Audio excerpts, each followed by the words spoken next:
Good morning friend. तो आज हम लोग इस नए वीडियो में देखने वाले हैं सेल फोर्थ पार्ट। इससे पहले हमने सेल का 3 वीडियो बना दिए हैं। अब ये चौथी वीडियो आप देख रहे हैं जिसमें हम लोग पढ़ रहे हैं।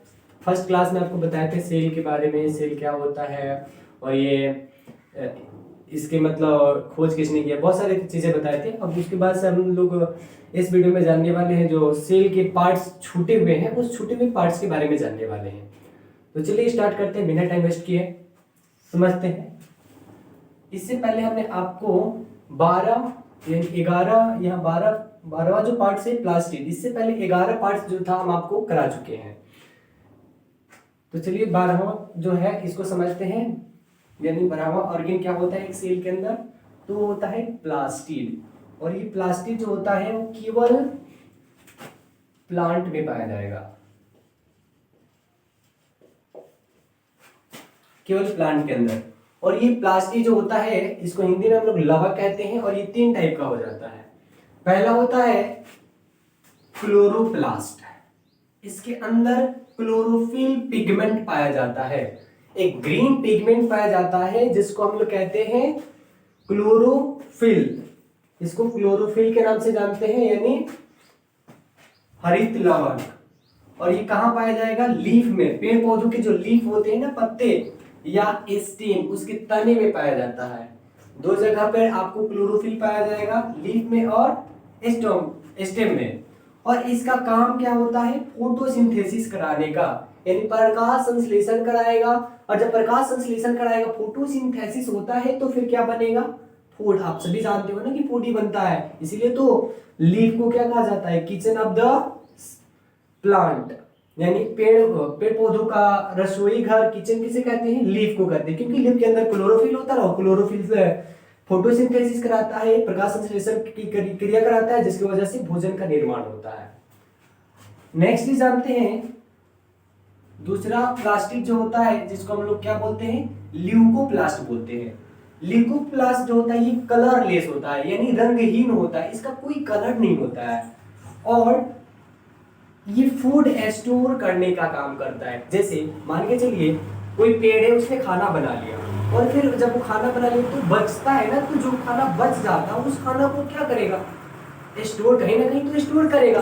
तो ये कहाँ स्टोर करता है?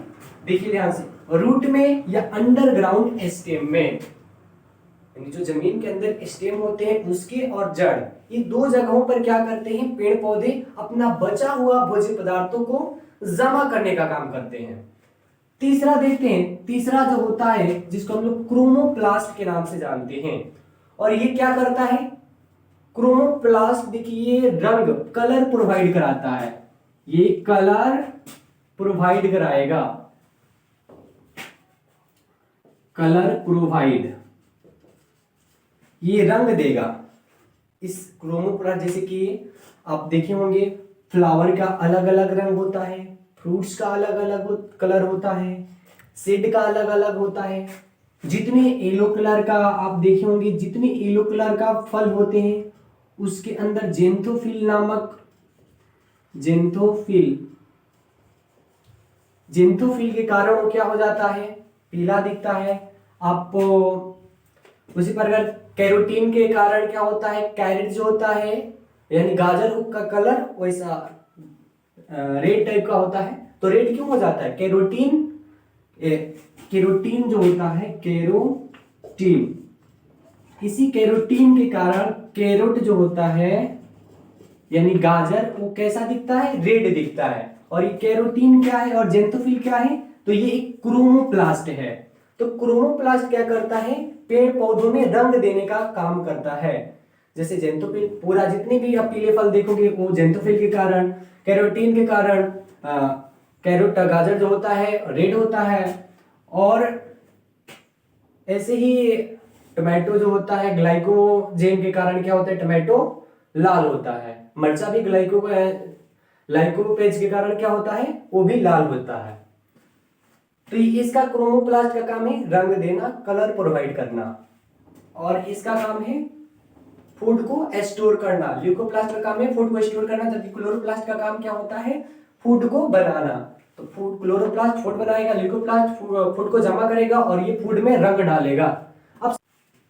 अब समझते हैं नेक्स्ट पार्ट, न्यूक्लियस। सेल का एक सबसे इंपॉर्टेंट जो पार्ट होता है न्यूक्लियस। जिस तरह से हमारे बॉडी में ब्रेन एक बहुत बड़ा इंपॉर्टेंट रोल निभाता है हमारे जीवन में, वैसा ही एक सेल के अंदर न्यूक्लियस जो होता है, केंद्रक जो होता है, वो बहुत बड़ा इंपॉर्टेंट रोल निभाता है। तो इसे ध्यान से समझिए। आइए समझते हैं न्यूक्लियस। इसका खोज रॉबर्ट ब्राउन ने 1881 में किया था। Under nucleolus formation of RNA, यानी न्यूक्लियस के अंदर क्या होता है, न्यूक्लियोलस होता है, यानी केंद्रक के अंदर केंद्रिका होता है, और केंद्रिका के अंदर होता है आरएनए का निर्माण होता है। और केंद्रिका के अंदर किसका फॉर्मेशन होगा, आरएनए का निर्माण होगा। अब समझते हैं कि सेल का ब्रेन किसको कहते हैं, cell, the brain of the cell, तो वो कहते हैं हम लोग न्यूक्लियस को। न्यूक्लियस को क्या कहा जाता है, कोशिका का दिमाग कहा जाता है। और ब्रेन के अंदर देखिए, अब इसी के अंदर डीएनए, आपको याद रखना पड़ेगा, डीएनए 3 जगह पाया जाता है। सेल के अंदर कितने जगह डीएनए पाया जाएगा, 3 जगह। पहले देखिए न्यूक्लियस के अंदर, दूसरा जगह माइटोकॉन्ड्रिया के अंदर पाया जाता है डीएनए, और क्लोरोप्लास्ट के अंदर भी डीएनए पाया जाता है। तो जीवों के अंदर, जो सेल के अंदर कितने जगह पे डीएनए पाया जाता है, तो याद रखिएगा न्यूक्लियस, माइटोकॉन्ड्रिया और क्लोरोप्लास्ट, ये 3 जगह पाया जाता है। अब समझते हैं लास्ट जो हम लोग का अगले पार्ट से, जिसका नाम है प्रोटोप्लाज्म। इसका खोज जो हुआ था पुरकिंजो ने किया था 1839 में। देखिए जैसे कि मान के चलिए ये एक सेल है, और इस सेल में आप देख रहे हो ना कितने सारे अंग हैं। स्टार्टिंग में हम आपको बताए थे, सबसे पहले ये जो आउटर कवर है इसको हमने बताया था सेल मेम्ब्रेन, यानी कोशिका झिल्ली। उसके बाद दूसरा अंग जो देख रहे हैं ये मोटी की, ये प्लांट में हो जाता है सेल वाल, जिसको कोशिका भित्ति कहते हैं। ये किस में हो जाता है, प्लांट में होता है। अब तीसरा देखे थे माइटोकॉन्ड्रिया। माइटोकॉन्ड्रिया का काम हमने बताया था एनर्जी बनाना। उसके बाद देखे थे लाइसोसोम। लाइसोसोम का काम था सब पे कंट्रोल करना, जो अच्छे से काम नहीं करता है उसको नष्ट करने का काम करता है। उसके बाद से देखे थे राइबोसोम। राइबोसोम का काम था प्रोटीन बनाना। और उसके बाद से देखे थे हमने ईआर। ईआर का मतलब एंडोप्लाज्मिक रेटिकुलम, जिसका काम था, ये रॉप साइड है, तो रॉप साइड वाला का काम क्या होता है, प्रोटीन का बनाना, प्रोटीन फॉर्मेशन करने का काम करता है। और इसके बाद देखे थे गल्जी बॉडी। तो गल्जी बॉडी का काम क्या था, एनर्जी को ट्रांसफर करना, ऊर्जा को एक जगह से दूसरी जगह लेके जाना, जहां पर ऊर्जा की आवश्यकता होती है वहां पे लेके जाता है। उसके बाद हमने देखा था सेंट्रोसोम। सेंट्रोसोम का काम क्या था, सेल डिवीजन कराना, कोशिका विभाजन करना, एक सेल से बहुत सारी सेल बनाने का काम करता है ये सेंट्रोसोम। उसके बाद से न्यूक्लियस। न्यूक्लियस के अंदर क्या होता है, न्यूक्लियोलस होता है, यानी केंद्रिका, और केंद्रिका के अंदर डीएनए, डीएनए के अंदर आरएनए के अंदर जीन पाया जाता है, और जीन ही जेनेटिक इंफॉर्मेशन का मुख्य कारण होता है। उसके बाद से हमने देखा फ्लेजिला। फ्लेजिला, ये बड़े बड़े वाले जो आप स्ट्रक्चर देख रहे हैं इसको फ्लेजिला बोलते हैं, वही छोटे छोटे वाले को क्या कहते हैं, सिलिया कहते हैं। लेकिन अब देखिए एक सेल के अंदर इतने सारे ऑर्गेन हैं, और इसमें सबसे खतरनाक है लाइसोसोम। सपोर्ट इट, मान के चलिए कि ये जो, अगर इसके अंदर कुछ ना रहेगा तो फिर क्या होगा, सारे ऑर्गेन्स आपस में टकराएंगे। जब आपस में टकराएंगे और कोई भुला के लाइसोसोम से टकराया, तो वो बातें याद है ना कि बोले थे सटला था गईला, तो वही हाल है यहाँ पे। अगर कोई इसमें सट्टा है कि वो मर जाएगा, नष्ट हो जाएगा, भस्म हो जाएगा। तो इसलिए गॉड ने क्या कर दिया, इसमें सेपरेट करने के लिए एक लिक्विड भर दिया, जिस लिक्विड को हम लोग क्या बोलते हैं, प्रोटोप्लाज्म बोलते हैं।